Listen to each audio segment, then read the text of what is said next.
Hello my dear student, I am Professor Devashish Bose, Head, Department of Criminology and Forensic Science, Dr. Hari Singh Gaur Vishwavidyalaya, Sagar, Madhya Pradesh.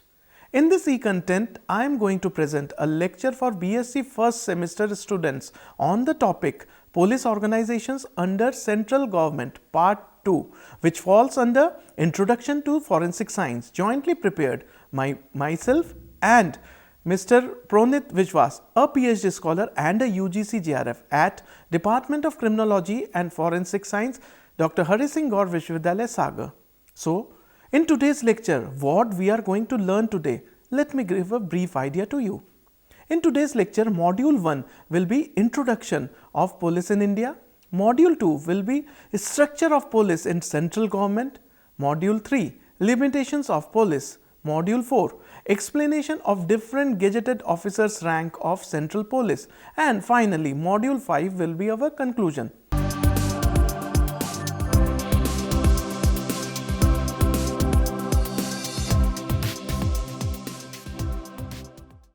The term police have been derived from the Latin word politia, which means the condition of a state. According to Oxford Dictionary, the term police means a system of regulation for the preservation of order and enforcement of law. The internal government of states. This term indicates the purposeful maintaining of public order, protection of property for the hazardous activity and commission of laws, acts to serve peace in people and the nation and society overall. It is very difficult task to maintain law and order in a country like India, which has a diversified, multicultural, multi-ethical and the second most populated country of the world. So the role of police is becoming more important due to growing violence, social conflicts and serious threats of terrorist activity. If we go back to our past, exact reference of criminal justice organization are not available, but during Mauryan period, that is 324 BC to 183 BC, express important part of the criminal justice system. The Arthashastra of Kautilya, which was written around 310 BC, enlightens about the state of the society and the administration, system of administrating justice and also the state of crime.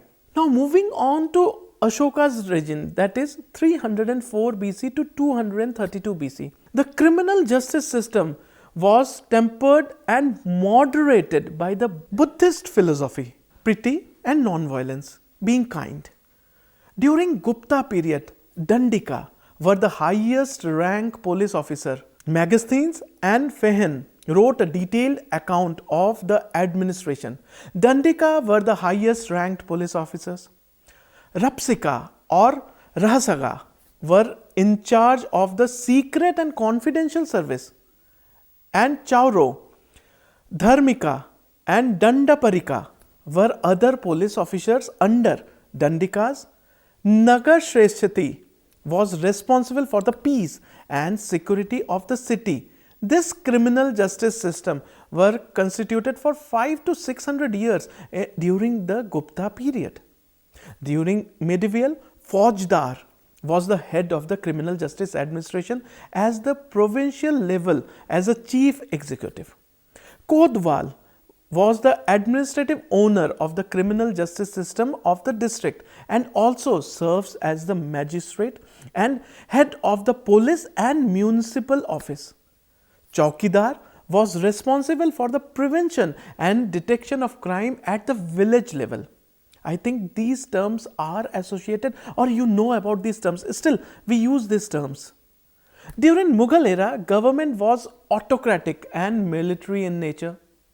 The British came to India as a traders in the year somewhere around 1612, leading to the organized Company of East India Company. And after 1792, they abolished zamindari system of maintaining law and appointed thanedars who were made responsible for the maintenance of law and order. In the year 1843, Sir Charles Napier reorganized the native police system on the basis of a colonial model of police, namely Royal Irish Constabulary.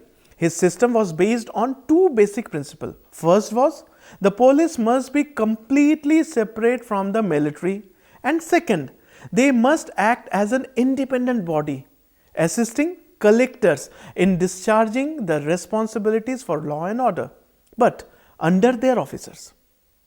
Napier model was the main principle of Police Commission of 1860, which designed the present police force of India. Police Commission was appointed in the month of August 1860 with the aim of making police an efficient instrument for the prevention and detection of crime.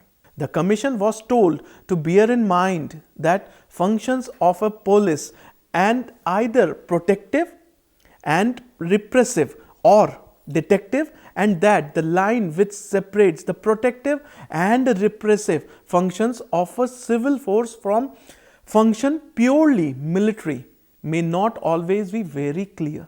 In the same year, Indian police system was designed with primary object to meet the exigence of the trade and company profit. Later on, addition to the objectives of controlling the vast land and subjugating the people, there were imperialistic and racist consideration too for the British rulers because they were ruling the India. The Indian Police Act 1861 imposed a uniform police system on the entire country. This act established organization of police forces, their responsibility of the various provincial governments, and implemented throughout the country.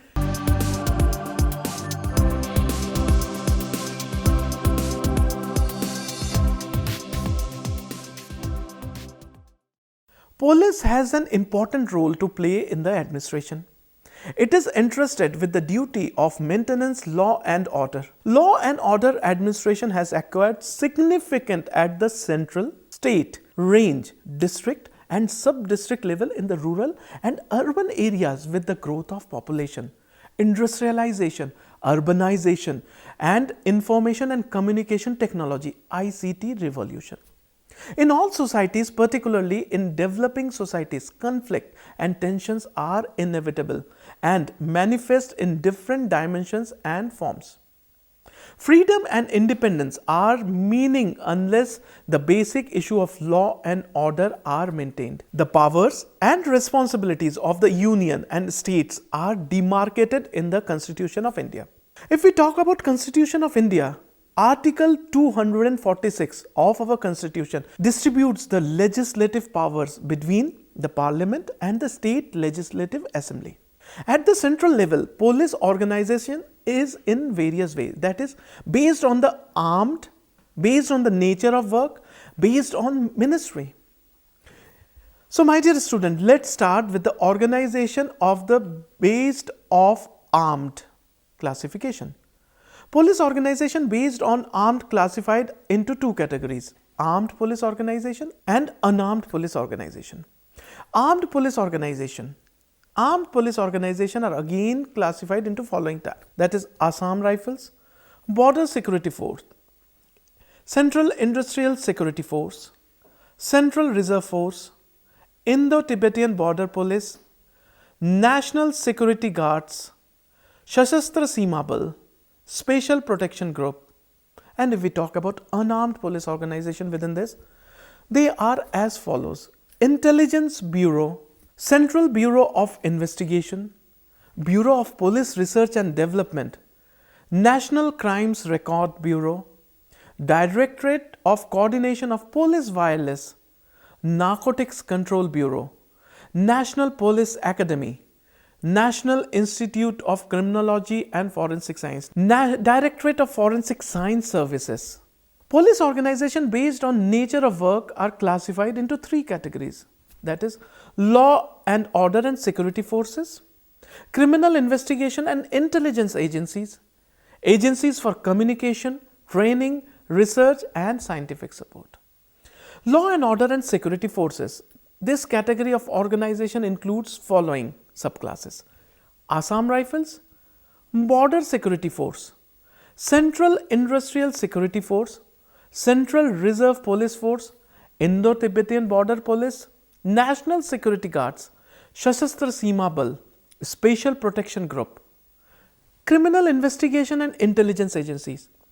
They include Central Bureau of Investigation, Intelligence Bureau, Narcotic Control Bureau, Serious Frauds Bureau, agencies for communication, training, research and scientific support. These includes the classes of police generally engaged in training, research and scientific support to the other police organization, which mainly are Bureau of Police Research and Development (BPR&D), National Crimes Record Bureau (NCRB), Directorate of Coordination of Police Wireless, National Police Academy, National Institute of Criminology and Forensic Science, Directorate of Forensic Science Services. So, with this, you can see all this central police organization can be classified, the same police organization can be classified in two different ways. Is it clear? Because there are simple, as you know, these is the structure, but there are number of ways we can classify them. So, here in the central police organization, we have classified them into two distinct parts, two distinct ways for you to make the things easy. So, you can write, depending on the question, you can write your answer that we can divide it into two parts, by this form or by the other form.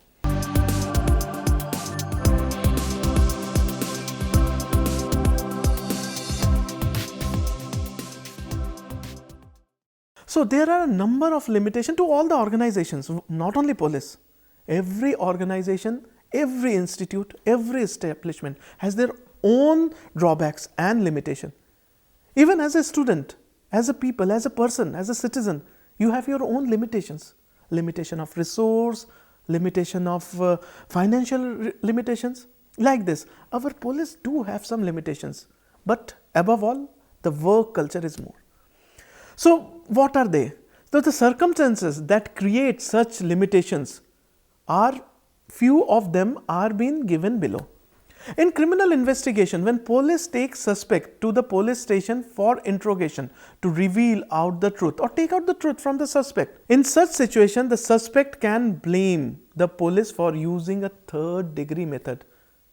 Even when this is not true, this is not the case. The image of the police is such that people take it for granted that they might have used violence to extract the confession. It's created by our movies, it's created by the kind of notices, information we receive, that police are very brutal forces. But in truth, it's not that case. Second is the operational procedure for collecting physical evidences from the suspect is laid down by the court and studied in the training school. But rich, influential people with some contacts, all this thing, obligate against the searching to being testifying in the court. So, this is again a problem. I hope you got it. Many times, the powerful people pressurizes the police not to take any action against the suspect, as the suspect might belongs to some contact or influential people or a family. So, these are the constraints. I am telling you about the limitations. And I hope that you will accept with it. You will really accord with me what I am saying. The rule of law in the democratic society emphasizes the right of every individual citizen and places constraint upon the initiative of legal officials. When the suspect or accused is a woman or is a female candidate, then only female or woman police can arrest that person or interrogate that person. Sometimes male police officers are afraid to investigate such kind of offenders or suspect because they have the fear of getting it blamed. So, that's why now it had been made mandatory that every police station should have a female constabulary or female officers posted. And especially India has created Mahila Thana. In bigger cities or in even small cities at district level, we have Mahila Thana to cater all the kind of things. So these are the improvements we are taking. Yeah.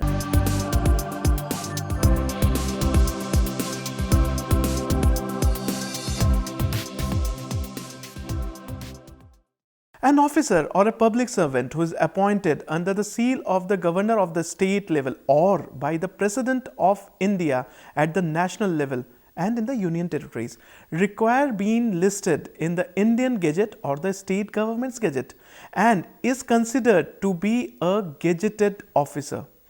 Gazetted officers are executive, managerial or supervisional level ranked public servants in India. Authority for a gazetted officer to issue an official stamp comes from the President of India or the governors of the respective states. The government of India or a government of a respective states in India classify public employees into Group A, that is gazetted or executive, Group B, gazetted, Group C, non-gazetted, and Group D officers. Gazetted officers of police includes all the Indian Police Service IPS officers who are recruited as Class A officers of the cadre and all state police services officer and above the rank of Inspector of Police are state police forces respectively. The Indian Police Services IPS uses insignia of its shoulder flashes with are similar to those which are used by Indian Army. All are arranged in the hierarchical order as follows: Director of Intelligence Bureau, Commissioner of Police State or Director General of Police, Joint Commissioner of Police or Inspector General of Police, Additional Commissioner of Police or Deputy Inspector General of Police, Deputy Commissioner of Police or Senior Superintendent of Police, Deputy Commissioner of Police or Superintendent of Police, Additional Deputy Commissioner of Police or Additional Superintendent of Police, Assistant Commissioner of Police or Deputy Superintendent of Police, Director of Intelligence Bureau. Director of Intelligence Bureau is the senior most officer in the Intelligence Bureau, and to being this designation, the person should be the senior most ranking IPS officer. Insignia of Director Intelligence Bureau have a state emblem, a star and a cross sword. Commissioner of Police or Director General of Police. Commissioner of Police, also known as Police Commissioner in India. Commissioner of Police designation is held by different ranks in IPS officer at different places in the metropolitan cities like Kolkata, Chennai, Mumbai or Delhi held by DG rank, and in metropolitan areas like Kochi held by DIG rank. Insignia of Commissioner of Police or DGP have a state emblem and a cross sword. Joint Commissioner of Police or Inspector General of Police. In 1861, British government introduced the Indian Council of Act 1861. This act created a new cadre of police termed as Superior Police Service. Later on, it was known as the Indian Imperial Police. Highest rank of police in this service was Inspector General. So, insignia for JCP or IGP have a star and a cross sword. Additional Commissioner of Police or Deputy Inspector General of Police. Deputy Inspector General of Police is a 1-star rank in the Indian Police just below the Inspector General of Police. It is a selective rank to which Indian Police Service officers who had successfully served as Senior Superintendent of Police or Deputy Commissioner of Police were promoted. There is no limit to the number of DIGs a state can have, and most states have several DIGs. Insignia of Additional Commissioner of Police or DIG has a state emblem and 3 stars. Deputy Commissioner of Police or Senior Superintendent of Police. In India, the superior of the police at district level is Senior Superintendent of Police, a big district, or Superintendent of Police. In metropolitan area, commissionerate system is generally used, and the superior of the district level police is called Deputy Commissioner of Police, who is holding the equivalent rank to either SSP or SP.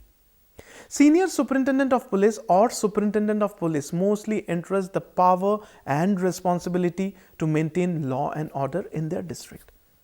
Their rank badge in the state is the state emblem above 1 star. Although just before becoming DIG, that is mostly in the 14th year of service and like that, and in big cities like Lucknow, where the post itself is SSP, they wear the state emblem above 2 star. Additional Deputy Commissioner of Police or Additional Superintendent of Police. An additional SP is usually in charge of a large tehsil kind of thing or an urban area within a district, or is a deputy commandant of an armed forces or a special commando battalion. Additional SP can also be in charge of a subject matter area under a district SP, such as traffic, intelligence, operation or headquarters. In all appointments, they report to the district SP or the commandant of the district. Their badge is holding one state emblem. Now we move on to Assistant Commissioner of Police or Deputy Superintendent of Police. During 1876, British government introduced Indianization policy. The rank of Deputy Superintendent of Police or Assistant Commissioner of Police. Deputy Superintendents are state police officers who belong to the provincial police force, either direct entrant at that rank or promoted from the post of inspector. Assistant Commissioner of Police, who are members of the provincial forces, can be promoted to the IPS after a limited period of service, which varies between 8 and 15 years, depends. Their rank badge holds 3 star.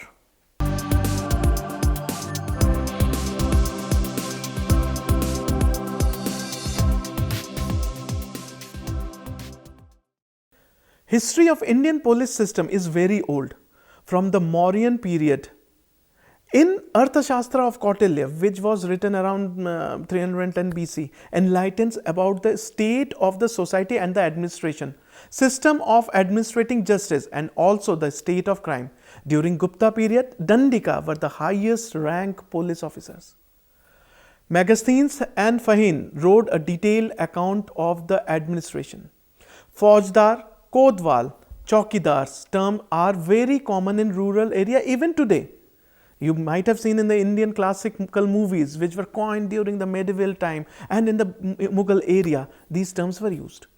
Indian Police Commission was established in the year 1860 and the Indian Police Act was inscribed in the year 1861, which describes about the structure, duties and ethics of the police in India. According to the Indian Constitution, organization of police is a state matter, but at central level it needs more coordination due to vast geographical area and in terms of security and peace. At the central level, Indian police broadly classified into 2 categories: armed police and unarmed police.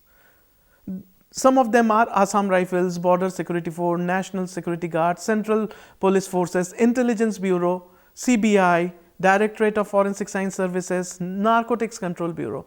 All are central police organization and work under Ministry of Home Affairs. Every organization has its structures and designation of officers, but Director Intelligence Bureau is the highest gazetted officer rank among the police officers in India.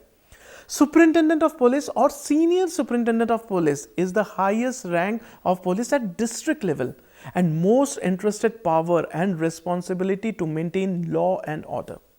Although police has administrative powers, but they has numerous limitations also. So my dear student, police science is a very vast and much interesting to wind up in such a short lecture. With all these information here, we come to the end of today's lecture. Do keep in mind that what we have discussed today, and it's time for you now to do some self-study. So this is Professor Devashish Bose signing off for today. If you want to learn more and enhance your knowledge, you may log on to our websites for MCQs, quizzes and LORs at www.cec.nic.in. Till then, thank you and goodbye.